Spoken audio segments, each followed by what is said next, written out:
raha mpitsy kosa no atao ny famindrapahefana eo amin'ny filopitarika ny FFKM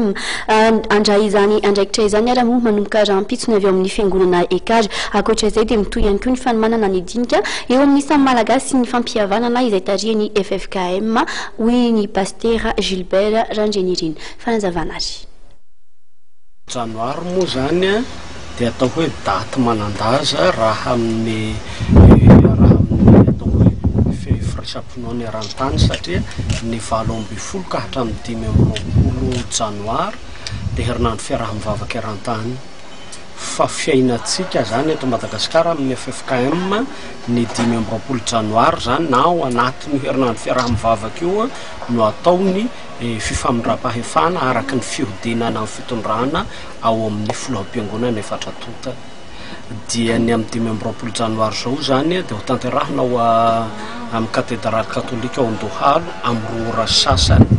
zay zany ny fandaharam-potoana ny filoham-piangonana no mitarika ny fitaom-pivavahana amin'izay fotoana zay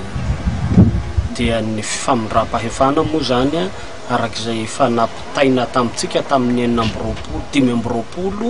novambra tamin'ny fitaom-pivavahana famaranana ny komity foibe dia handray ny fitantanana ny FFKM indray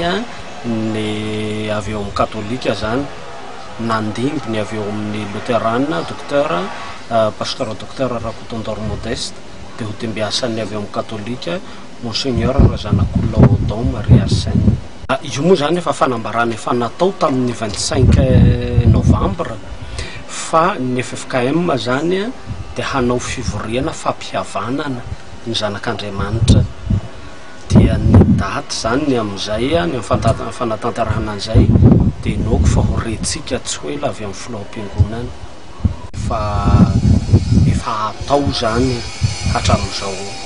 amin'ny alalan'ireo amin'ny alalan'ny CFIP sy ny Brofbe FFKM ary ny filoham-piangonana koa zay tena atao hoe tompon'ny fandaminana rehetra amin'izany asa zany